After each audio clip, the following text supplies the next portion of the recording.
Good morning, students. Today we will cover part 2 of chapter permutation and combination. And in this lecture, we will start with the concept of permutation. तो सबसे पहले हम permutation का concept start करते हैं. इससे पहले हमने factorial सीख रखा है. Now what is a permutation? इसकी ना definition होती है. तो what is a permutation? Permutation का मतलब basically मैंने आपको बताया था arrangement, but it has a definition. अब परम्यूटेशन वर्ड परम्यूट से आया. परम्यूटेशन वर्ड परम्यूट वर्ड से आया और परम्यूट वर्ड का मतलब होता है अरेंज करना. अरेंज करना मतलब उसी को हम डिफाइन कर रहे हैं इन मैथमेटिक्स. वैसे हमें पता है इंट्यूटिव सेंस में अरेंज करना मतलब उनको एडजस्ट करना, आगे पीछे बिठाना, that is the arrangement. So permutation means a permutation is an arrangement. A permutation is an arrangement in a definite order, in a definite order of some or all of the objects at a time. That is the definition. अब इसको समझते हैं through example. जैसे मान लो आपके पास suppose आपके पास 1 2 3 4 there are total 4 numbers with you. 4 number में से मैं क्या करता हूं, 3 नंबर ले लेता हूं, कोई से 3 नंबर ले लेता हूं. तो मेरे पास 3 नंबर लेने के कितने तरीके हुए? 1 2 3 ले सकता हूं, 2 3 4 ले सकता हूं, 3 4 1 ले सकता हूं, या 4 1 2 ले सकता हूं. In other way you can say कि अगर मेरे पास एक सेट है जिसमें 1 2 3 4 4 एलिमेंट है, तो इसके कितने सबसेट बनेंगे जिसमें 3 एलिमेंट कंटेन्ड हो. ये एक सबसेट ही हो गया जिसके अंदर 3 एलिमेंट कंटेन्ड है. ऐसे 4 सबसेट बने अलग अलग 1 2 3, और सबसेट में हम आगे पीछे लिखे कोई फर्क नहीं पड़ता. तो सबसेट में जो होता है ना, सबसेट का जो कंसेप्ट होता है वो होता है कॉम्बिनेशन का. वो हम आगे सीखेंगे. तो बेसिकली अभी मैंने सिर्फ क्या किया, चूज किया. ध्यान से समझना. अभी मैंने क्या किया, सिलेक्ट किया, चूज किया. कितने चूज किए? इन 4 ऑब्जेक्ट्स में से, for example I have 4 objects. इन 4 में से कितने ऑब्जेक्ट चूज किए मैंने? एनी 3, कोई 3 ऑब्जेक्ट चूज किए. वो कौन से हो सकते थे? 1 2 3 2 3 4 3 4 1 या 4 1 2.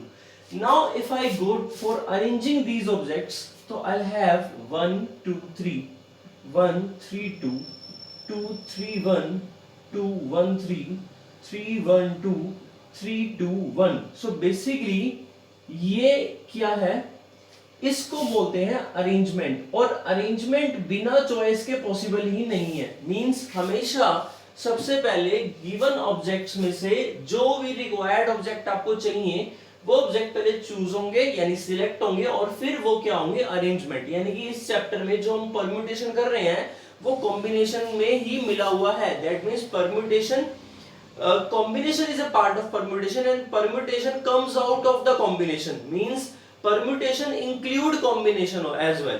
तो permutation के अंदर पहले चूज होता है, कॉम्बिनेशन होता है, और फिर उनको अरेंज किया जाता है. अब आप अरेंजमेंट को समझे.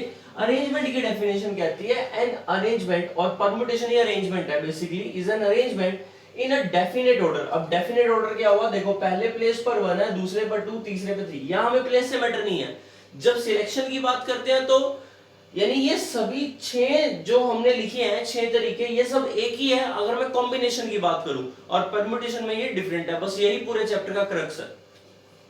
तो 1 2 3 अगर प्लेस मैटर करता है, ये फर्स्ट प्लेस हो गया, ये सेकंड प्लेस हो गया, ये थर्ड प्लेस हो गया, तो देखो एक डेफिनेट ऑर्डर है, पहले पे 1 है, दूसरे पे 2, तीसरे पे 3. So this is a particular permutation. ये एक परम्यूटेशन है, ये एक अरेंजमेंट है, क्योंकि इसमें डेफिनेट ऑर्डर में कुछ या सभी ऑब्जेक्ट्स को लिखा हुआ है. अब यहाँ पर सम ऑब्जेक्ट्स हैं, कितने?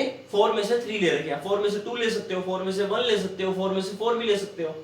अब जैसे 1 3 2, now this is different from this. Why? Because this is a different arrangement. यहाँ पर ऑर्डर चेंज हो गया, सेकंड प्लेस पे 3 आ गया, थर्ड प्लेस पर 2 आ गया. So basically 1 3 2.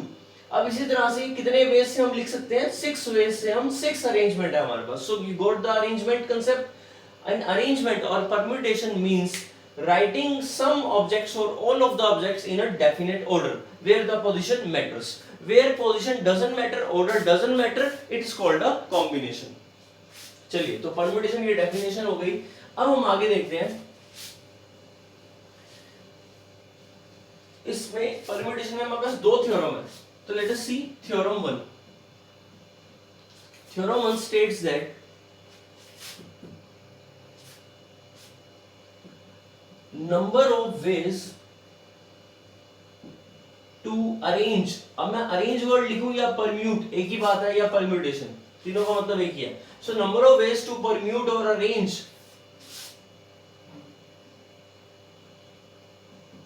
Are objects out of n distinct objects. n objects अलग अलग हैं, n distinct objects. So number of ways to arrange r objects out of n distinct objects, we have npr, which is equal to n factorial over n minus r factorial, or even you can write it like equals to n into n minus 1 into n minus 2 and so on multiplied by n minus r plus 1 number of ways. That is our first theorem. Or more precisely we can say npr equals to n factorial over n minus r factorial.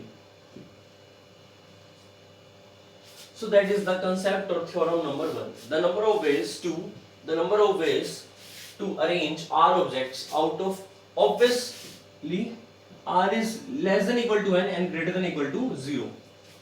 r की value n से equal to less और equal to n होगी, क्योंकि number of objects आप कितने ले रहे हो r, और टोटल कितने हैं n.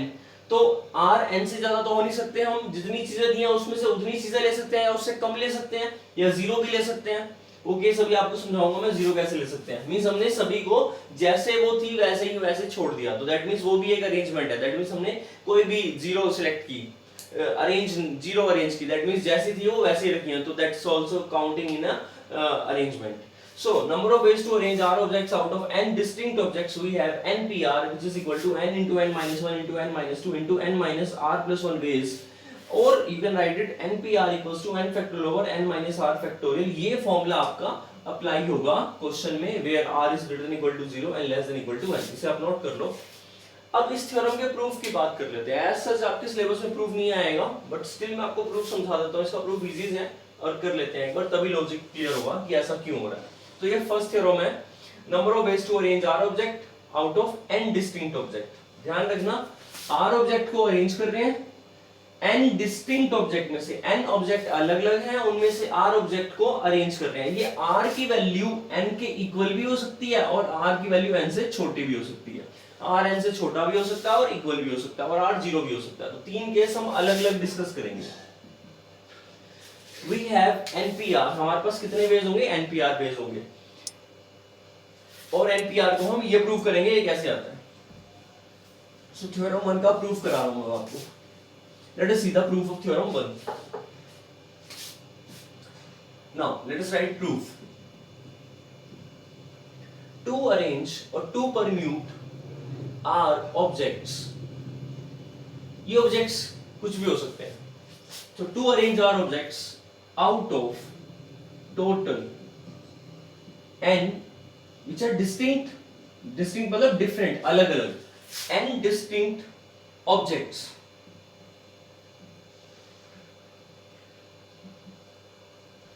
then total number of arrangements or total number of permutations, total number of ways कह लो, या टोटल नंबर ऑफ परम्यूटेशंस कह लो, या टोटल नंबर ऑफ ऑप्शंस कह लो, या टोटल नंबर ऑफ चॉइसेस कह लो, या कितने तरीके हुए. हम इस चैप्टर में काउंटिंग की बात करते हैं कि एक काम को कितने तरीकों से किया जा सकता है. तो टोटल नंबर ऑफ तरीके, permutation, arrangements, ways, options, choices, इन सब का मतलब एक ही है. कितने तरीके हुए, then total number of permutation in total number of permutation मतलब जब हम आर ऑब्जेक्ट को एन ऑब्जेक्ट एन अलग अलग ऑब्जेक्ट में से अरेंज कर देंगे तो total number of permutations are same as filling are vacant places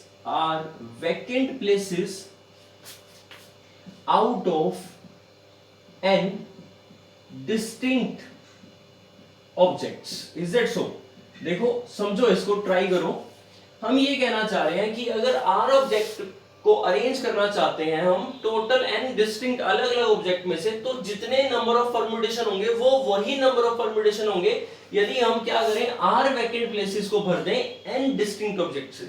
अगर हम आर खाली जो वैकेंट प्लेसेस हैं, खाली स्थान जो है, उनको अगर हम एन उनमें हम एन ऑब्जेक्ट भरें तो वो जो परम्यूटेशन बनेंगे वो उतने ही होंगे जितने हम एन डिस्टिंक्ट ऑब्जेक्ट को आर ऑब्जेक्ट को अरेंज करना चाहते हैं। मतलब उसी को एक फॉर्मेट सा दे दिया। तो देखो ये आपका first place, second place, third place, dot dot dot and so on, इसका मतलब है एंड सो ऑन। ये हमारा लेट्स से ये हमारा लास्ट प्लेस है, ये हमारा फर्स्ट प्लेस है, this is second place, third place, ये सेकंड लास्ट प्लेस है, और ये कौन सा प्लेस है, लास्ट प्लेस है, और ये कौन सा प्लेस है, सेकंड लास्ट प्लेस है। अब लास्ट प्लेस है तो कौन सा प्लेस हुआ, आरएथ प्लेस हुआ। ऑब्वियस बात है कि हमें, क्योंकि कितने ऑब्जेक्ट अरेंज करने हैं, हमें आर ऑब्जेक्ट को अरेंज करना है। अगर आर ऑब्जेक्ट को अरेंज करना है तो आर ही वैकेंट प्लेसेस को फिल करना होगा, इट्स ऑब्वियसली कॉमन सेंस। और टोटल कितने ऑब्जेक्ट है हमारे, एन ऑब्जेक्ट है। फर्स्ट ऑब्जेक्ट को आप कितने ऑप्शन से फिल कर सकते हो, एन ऑप्शन से। फर्स्ट ऑब्जेक्ट के लिए हमारे पास कितनी चॉइसेस है, एन चॉइसेस हैं। हम किसी भी ऑब्जेक्ट को फर्स्ट प्लेस पर फिल कर सकते हैं क्योंकि ये ऑब्जेक्ट हो गया। अच्छा एक बात आप इसमें ध्यान रख लेना, मैं आपको लिखवाना भूल गया, ये आप नोट कर लेना। उसी में जहां थ्योरम 1 लिखी थी ना हमने, उसी रिजल्ट में लिख देना विद नो रेपिटेशन। ध्यान रखना इस बात का, with no repetition, this is most important point, with no repetition. मतलब to arrange r object out of total n distinct object when no repetition of object is allowed. अब हम यहाँ पर n डिस्टिंक्ट ऑब्जेक्ट में से r places को जब fill कर रहे हैं तो फर्स्ट प्लेस पर n ऑब्जेक्ट में से कोई भी रख सकते हैं। सेकंड प्लेस के लिए हमारे पास कितने ऑप्शंस हुए, n-1। बाय एक ऑब्जेक्ट तो हमने यहाँ रख लिया, वो रिपीट नहीं करना, तो इसका मतलब n-1 चॉइस, यहाँ पर n-2 चॉइस। अब ध्यान से देखना, अगर फर्स्ट की बात कर रहा हूं तो मैंने फर्स्ट प्लेस के लिए मैंने क्या माइनस किया, 0। सेकंड प्लेस के लिए मैंने 1 माइनस किया, थर्ड प्लेस के लिए मैंने 2 माइनस किया, यानी जो प्लेस है उससे एक कम माइनस हो रहा है।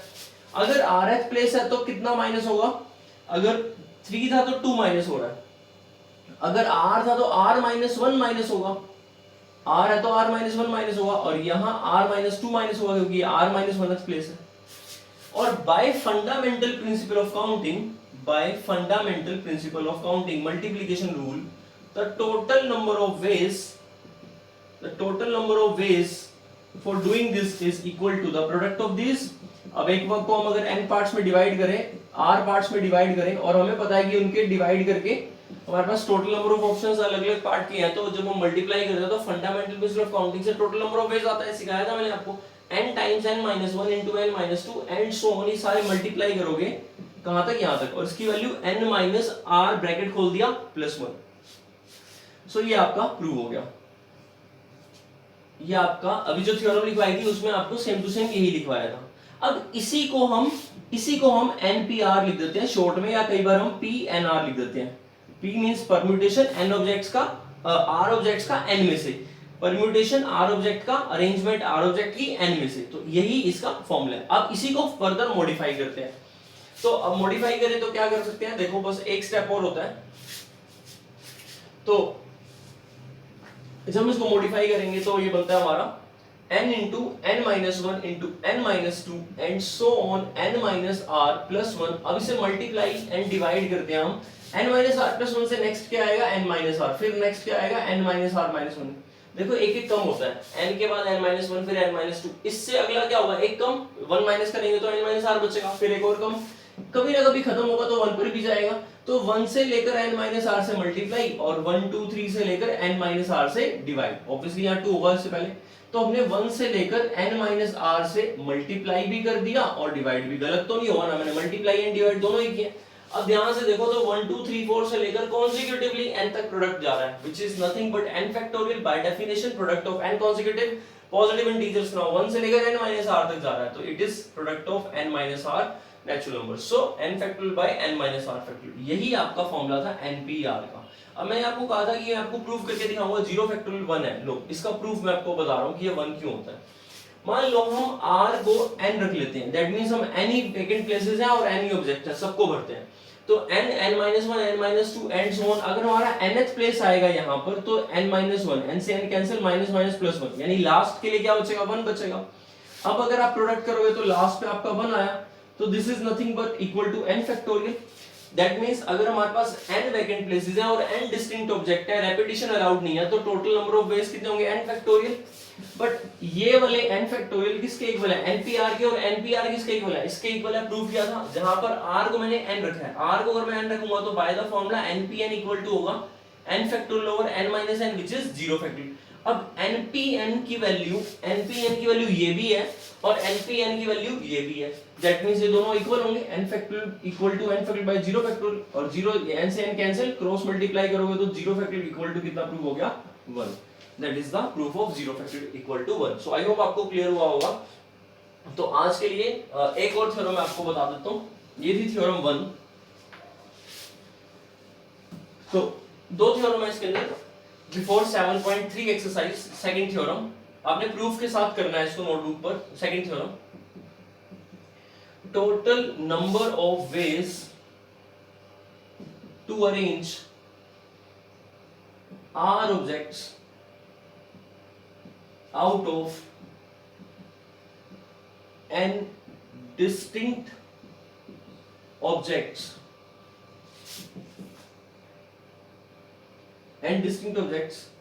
when first repetition is not allowed,